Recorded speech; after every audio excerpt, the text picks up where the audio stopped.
179명이 희생된 제주항공 여객기 참사에 대한 정부의 용역 보고서가 공개됐습니다. 사고 당시 무안공항에 설치돼 있던 이 콘크리트 둔덕이 없었다면 그랬으면 어땠을까라는 지적이 많이 나왔었는데요. 여기에 대한 실험 결과가 공개됐습니다. 어떤 내용입니까? 네, 사고 당시 콘크리트 둔덕이 없었다면 모두 살았을 것이라는 연구 결과가 나왔습니다. 이 사고는 지난 2024년 12월 28일 제주항공 여객기가 가창 오리대와 충돌하면서 활주로에 랜딩 기어 바퀴도 내리지 못한 채 가까스로 동체 착륙을 했습니다.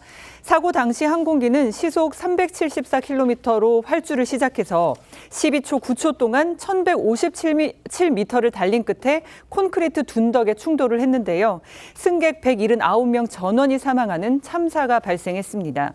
이러면서 사고 이후에 이 콘크리트 둔덕이 희생을 키운 것 아니냐 그런 지적이 많이 나왔었는데 이 사고를 조사한 국토교통부 산하의 항공철도 사고조사위원회가 한국전산구조공학회에 공식 의뢰해 시뮬레이션 실험을 한 결과 콘크리트 둔덕이 없을 경우 모두 생존한다는 결론을 내린 겁니다. 둔덕이 없었으면 저런 사고에도 큰 피해는 막을 수 있었을 것이다. 이 사고 당시에도 전문가들은 희생을 키운 원인으로 이 콘크리트 둔덕을 지목했었습니다. 콘크리트로 되어 있기 때문에 고속으로 접근해왔던 항공기가 충돌을 하면서 그만한 에너지가 항공기의 구조를 견디지 못할 정도. The passengers were killed by hitting a solid structure just over the end of the runway, where a solid structure should not be. 사고 직후 국토부는 콘크리트 둔덕이 규정에 어긋나지 않는다고 반박하기도 했었습니다.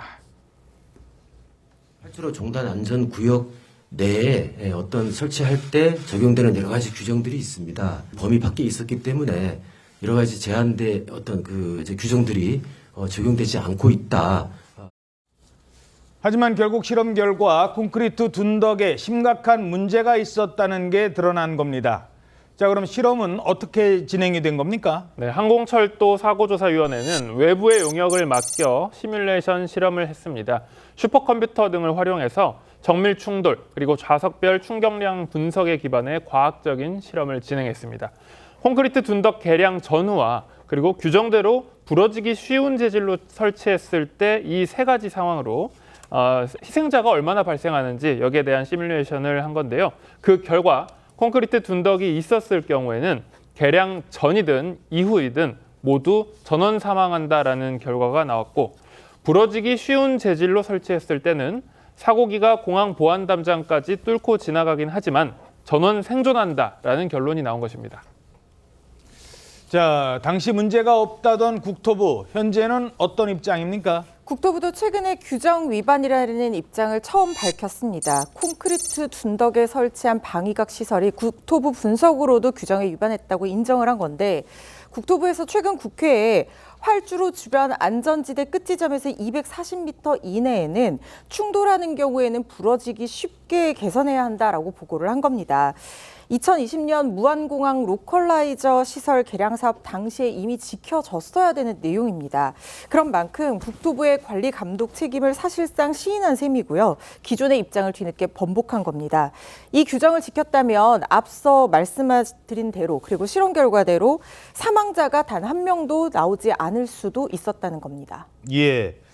자, 그런데 정작 이 같은 실험 결과를 유족들은 1년 가까이 모르고 있었다고요? 그렇습니다. 이와 관련해서 유가족 협의회는 어제 1년이 넘도록 이 보고서는 유가족에게 공개되지 않았다라고 하면서 항철이와 경찰은 유가족을 기만했고 조사기관의 독립성과 공정성을 스스로 무너뜨렸다라고 이야기했습니다. 그러면서 명백한 인재라고 밝혀진 만큼 이를 숨긴 항철이는 사과해야 한다라고 하면서 모든 조사 자료를 유가족에게 공개해야 한다고 주장했습니다.